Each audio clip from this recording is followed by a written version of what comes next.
Muy buenas tardes, estimados alumnos. Es un gusto saludarlos este día de hoy, 14 de marzo de 2023. Vamos a dar inicio a nuestra sesión del día de hoy de termodinámica. La clase pasada estuvimos conversando sobre la entropía y sobre los procesos isoentrópicos o isentrópicos, como también los consiguen en la literatura. Entonces, dijimos la clase pasada que cuando un proceso es adiabático e irreversible, entonces ocurre un aumento de la entropía. También dijimos que cuando un proceso es adiabático, reversible o reversible y adiabático, hay una conservación de la entropía. Entonces, al haber una conservación de la entropía, entonces el proceso se dice que es isentrópico. Y el interés en el proceso isentrópico es para calcular la eficiencia de los diferentes equipos que se usan en ingeniería. Por ejemplo, las turbinas, los compresores, las bombas. Entonces, cuando yo quiero hacer un trabajo con una turbina de vapor o una turbina de agua, que es conocida como una turbomáquina hidráulica, la idea es que ese equipo produzca la mayor cantidad de trabajo posible. Entonces, en las condiciones ideales es que la máxima condición es que se produce la mayor cantidad de trabajo. Y eso es justamente un proceso isentrópico. Pero ¿qué sucede? Como en la realidad los equipos no son ideales, sino que son equipos reales donde hay pérdidas por fricción y donde hay transferencia de calor por muy pequeña que sea, entonces los equipos reales no son isentrópicos. Entonces, para calcular la eficiencia de una turbina, uno lo que hace es que determina el trabajo real, que es este W, y lo compara con el trabajo isentrópico, que es este WS. Entonces, de esta manera es como se define la eficiencia de una turbina. Y veamos ahora un pequeño ejemplo. Tenemos una turbina de vapor que recibe vapor a 1000 kilopascal y 300 grados Celsius. El vapor sale de la turbina a 15 kilopascal. Si el trabajo realizado por la turbina es de 600 kilojoules por kilogramo, determine la eficiencia de la turbina. Entonces, como hemos hecho siempre, hay que ver cuáles son los estados de entrada y de salida de la turbina. Generalmente a la salida de la turbina vamos a tener un fluido que tiene calidad. Un fluido que tiene calidad. Y cuando un fluido tiene calidad, recuerden ustedes que está en dos fases. Tenemos la fase líquida con la fase gaseosa que están coexistiendo por las condiciones de temperatura y presión existente en ese momento. Entonces, hacemos nuestro trabajo de costumbre. Vamos a ver la tabla de saturación a 1000 kilopascal si estamos en vapor saturado o vapor sobrecalentado. Entonces, este tip que creo que no se los había dado, este dato sobre las tablas de vapor sobrecalentado, es un dato muy interesante, que cuando yo llego a la tabla de vapor sobrecalentado y leo la presión, veo que cuando comienza la tabla de presión hay entre paréntesis una temperatura. Esa temperatura sería la temperatura de saturación. Entonces, para 1000 kilopascal, su temperatura de saturación es 179,91. ¿Qué sucede? Que en mi estado estamos a 300 grados Celsius. Y como 300 grados Celsius es una temperatura mayor que la de saturación para 1000 kilopascal, estamos en forma de vapor sobrecalentado. Entonces, ya sabemos que el vapor ingresa como vapor sobrecalentado a la turbina. Ahora bien, de la salida solamente me dice que está a 15 kilopascal. Y resulta que 15 kilopascal no me dice nada, porque no me permite determinar el estado, porque para 15 kilopascal en saturación la temperatura siempre está amarrada. Recuerden ustedes que para una presión de saturación siempre existe una temperatura de saturación y están amarradas o casadas entre sí, de tal manera que no son propiedades independientes. Una depende de la otra. Entonces, si yo supongo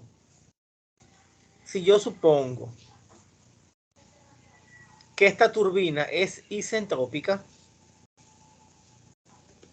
entonces yo puedo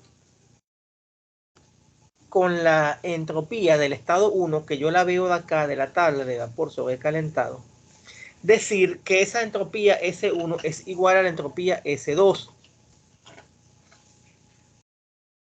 Por tanto, ahora tengo la presión y la entropía. Tengo ya dos propiedades que son independientes. Por tanto, teniendo esas dos propiedades independientes, yo puedo definir el estado termodinámico en el cual se encuentra esa mezcla de líquido-vapor y puedo calcular la calidad. Si puedo calcular la calidad, puedo calcular la entalpía, que es lo que me interesa para saber cuál es el trabajo isentrópico que realizó la turbina. Y hablo de trabajo isentrópico porque estoy asumiendo que no hay incremento ni variación en la entropía. Entonces, por dato del problema, yo tengo ya el trabajo real, que es 600 kJ por kilogramo. El trabajo isentrópico debe ser mayor que el trabajo real, porque recuerden que es el trabajo ideal. Es una turbina. Es una turbina. Un compresor es lo contrario que una turbina. Recuerden que en la turbina ingresa un gas a unas condiciones y se expande. Al expandirse, el gas pierde presión y pierde energía. En cambio que un compresor es al revés. En la succión tenemos un gas a baja presión y esa presión se aumenta. Entonces, es lo contrario. En una turbina se realiza trabajo, en un compresor se consume trabajo. Entonces, si en la turbina el trabajo isentrópico es el trabajo real, y si en una turbina, perdón, el trabajo isentrópico es el trabajo ideal, ese trabajo sería mayor que el trabajo real.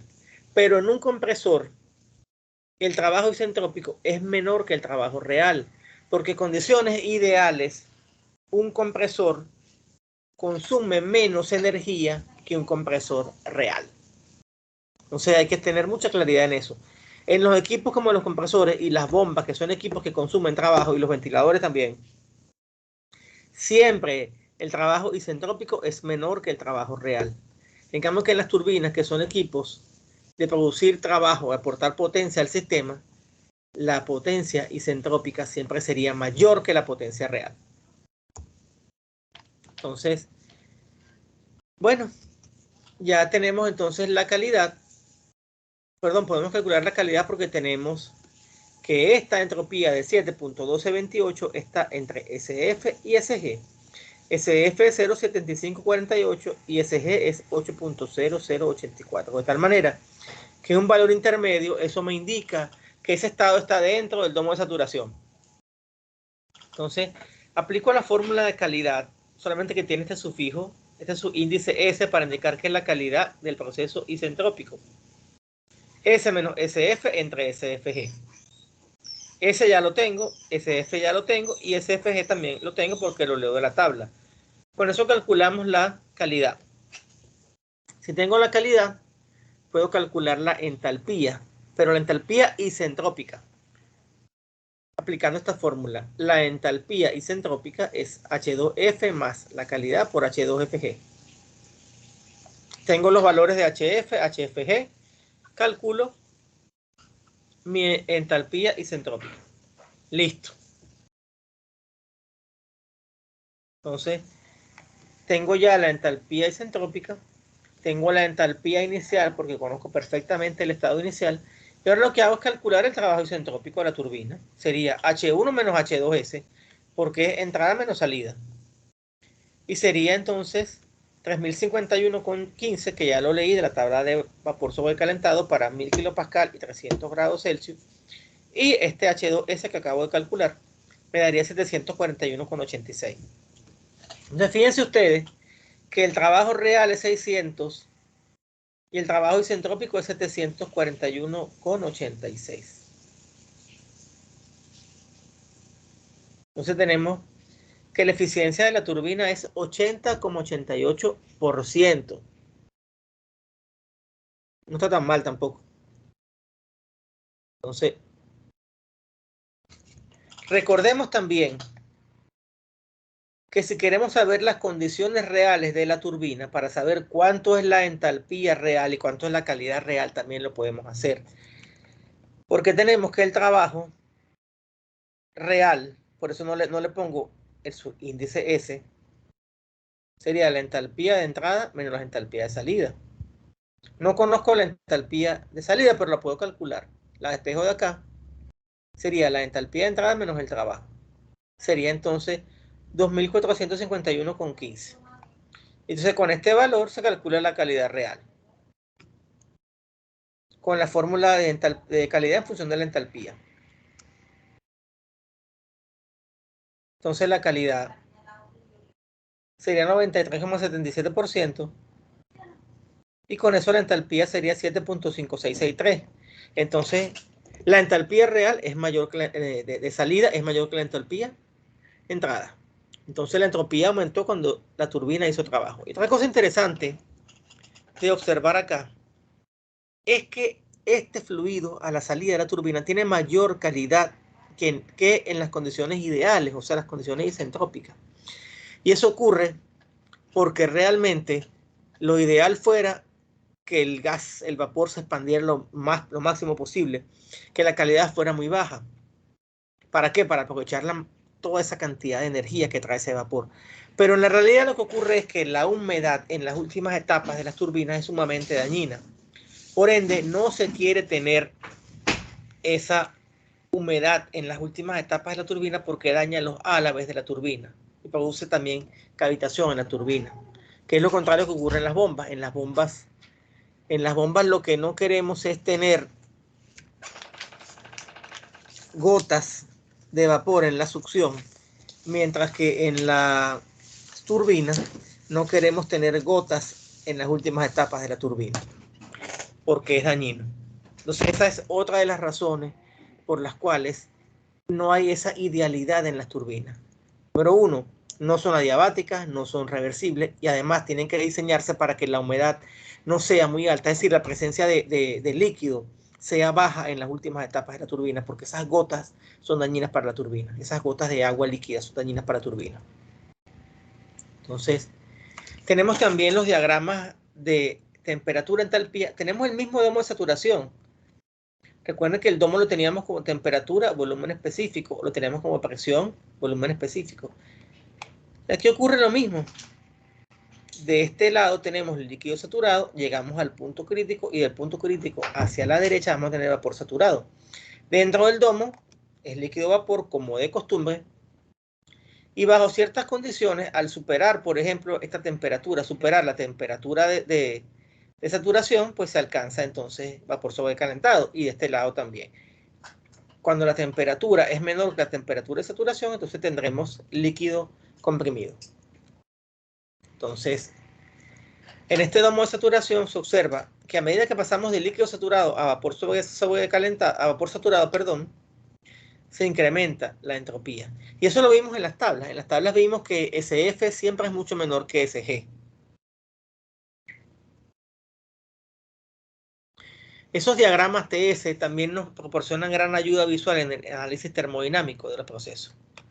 Tenemos diagramas temperatura, volumen específico, diagramas presión, volumen específico, y también tenemos diagramas temperatura, entropía y entalpía, entropía.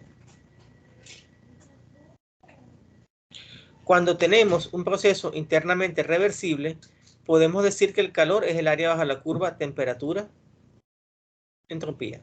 O sea, el trabajo, por ejemplo, aquí en este caso tendríamos este calor, perdón. El calor, no el trabajo.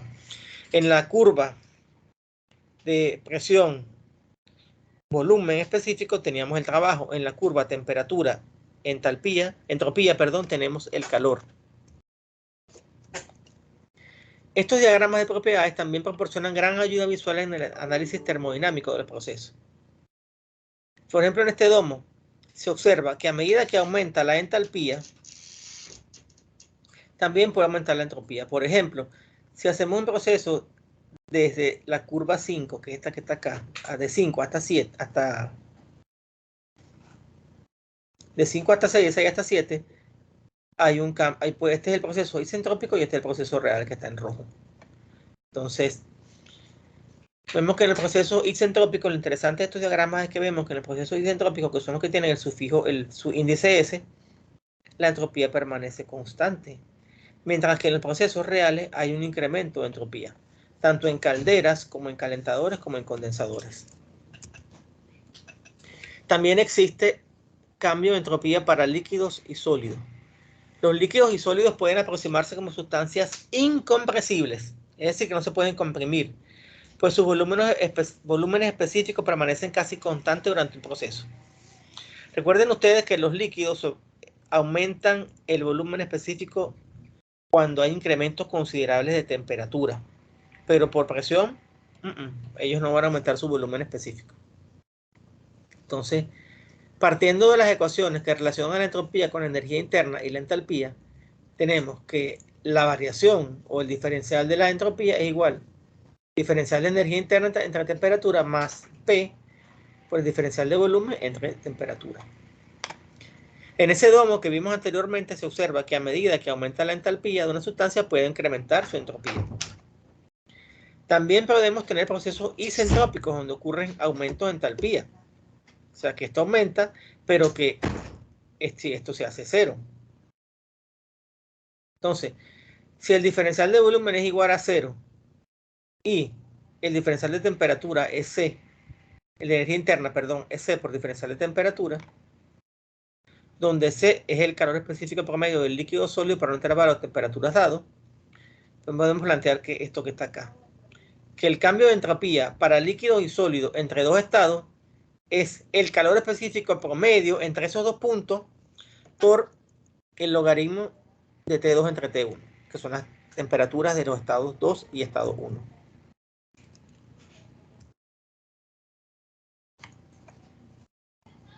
Para gases ideales, recordemos también que P por B es igual a RT.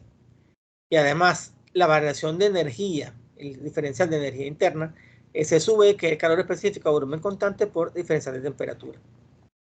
Entonces, se cumple esto, que el cambio de la entropía es igual a calor específico a volumen constante por la diferencial de temperatura entre temperatura más R por diferencial de volumen entre volumen. Y finalmente tenemos estas expresiones que me indican el cambio de entropía cuando el calor específico es a volumen constante y el cambio de entropía cuando es un calor específico a presión constante. Y eso lo vemos en las tablas, por ejemplo, de los gases ideales. Entonces, esas tablas de gases ideales las vamos a seguir manejando en las clases presenciales y son de gran utilidad en lo que viene, que es donde vamos a verlo con mayor detalle, que es en los ciclos Brayton, por ejemplo, que son los ciclos de turbina de aire, que son los que, por ejemplo, usan los aviones. Ahí se va a ver la utilidad enorme de esos procesos isentrópicos. Entonces, ¿alguna pregunta, alguna inquietud, alguna duda? Por mi parte no, profe. Bueno, entonces, como les dije, este tema requiere explicar ejercicio en clase y eso es lo que vamos a hacer en las 3 clases que vienen. La parte teórica es fundamental que la dominen bien. Recuerden lo que hemos conversado el día de hoy. Número 1, la utilidad de los procesos isentrópicos es compararlos con los procesos reales. ¿Eso para qué? Para efectos de diseño. Entonces, los equipos que aportan energía al sistema, como las turbinas, se considera que el trabajo real siempre es menor que el trabajo ideal. ¿Y cuál es el trabajo ideal? El trabajo isoentrópico. En los equipos que requieren de un dispositivo para accionar, como las bombas, los compresores, los ventiladores, lo ideal fuera que ese equipo consumiera menos energía de la que consume. Eso es lo ideal. Entonces, en ese tipo de equipos, que son los que consumen trabajo para poder accionar, lo ideal fuera que el trabajo real fuera menor. El trabajo real, perdón, fuera lo más bajo posible. Entonces, en ese tipo de equipos, siempre el trabajo real va a ser mayor que el trabajo isentrópico, que es lo contrario de la turbina. En la turbina tú quieres potencia. Quieres que sea mayor que lo que ella da. En condiciones ideales, siempre la potencia de la turbina va a ser mayor que la potencia real.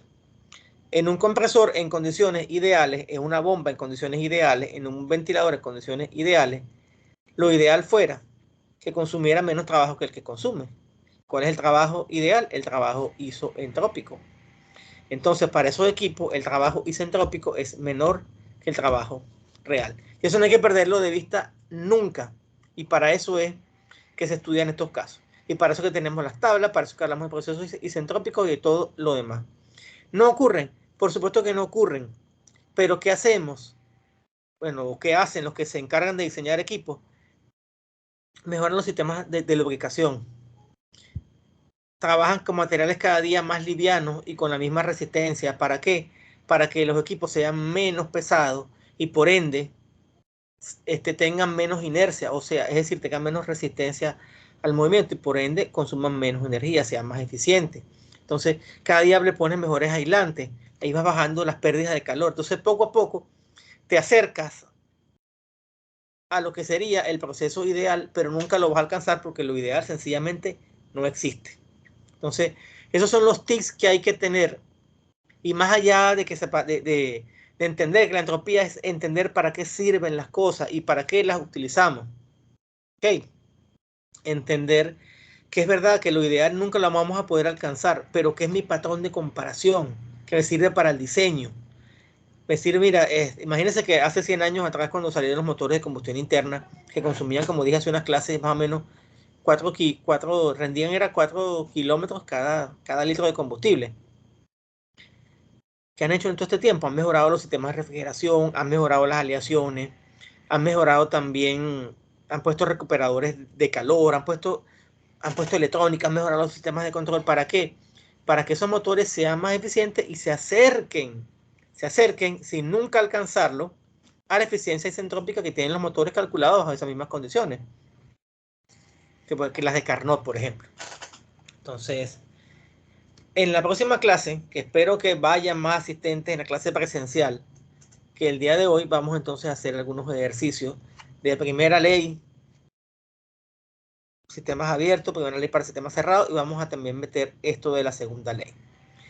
Entonces nos quedan 3 clases de ejercicio antes del parcial, pero la fecha del segundo parcial tenemos que coordinarla cuando estemos todos en clase. ¿Preguntas, inquietudes, comentarios, dudas?